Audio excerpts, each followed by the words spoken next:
பெரம்பலூர் அருகே ஆசிரியை மாயமான வழக்கு.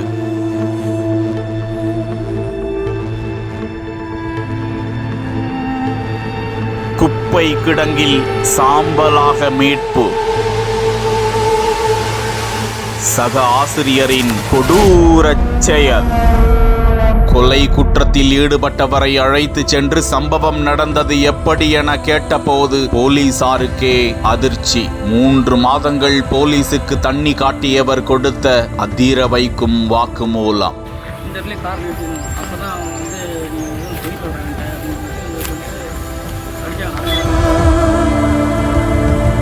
கடந்த 3 மாதங்களுக்கு முன்பு பெரம்பலூர் அருகே அரசு பள்ளி ஆசிரியை காணாமல் போன வழக்கில் ஆசிரியை தீபாவின் குடும்ப நண்பராக பழகிய அதே பள்ளியில் ஆசிரியராக பணியாற்றி வந்த குரும்பலூரை சேர்ந்த ஆசிரியர் வெங்கடேசன் தீபாவிடம் லட்சக்கணக்கில் கடன் வாங்கியிருந்தாராம். இந்த நிலையில்தான் வெங்கடேசனும் தீபாவும் மாயமாகிவிட்டனர். கடந்த 7ஆம் தேதி சென்னையில் தனிப்படை போலீசாரால் சுற்றி வளைக்கப்பட்டார் வெங்கடேசன். இதற்கு முன்பாகவே கோவையில் ஆசிரியர் தீபா சென்ற கார் மர்மமான முறையில் நின்று கொண்டிருக்க அதற்குள்ளாக இரத்தக்கரை படிந்த சுத்தியலும் தீபா அணிந்திருந்த கொலுசும் காவல்துறையினரால் கைப்பற்றப்பட்டு அதில் படிந்திருந்த ரத்தம் தீபாவினுடையது என போலீசார் உறுதி செய்திருந்தனர். தொடர்ந்து வெங்கடேசனை தீவிரமாக தேடி வந்த நிலையில் சென்னை அருகே தனிப்படை காவல்துறையினரால் வெங்கடேசன் கைது செய்யப்பட்டார். அவரிடம் 2 நாட்களாக தொடர் விசாரணை செய்ததில் வெங்கடேசன் அளித்த அதிர்ச்சி வாக்குமூலம். பெரம்பலூர் மாவட்டம் மங்களமேடு காவல் சரகத்திற்குட்பட்ட நமையூர் பகுதி காப்பு காட்டில் வைத்து தீபாவை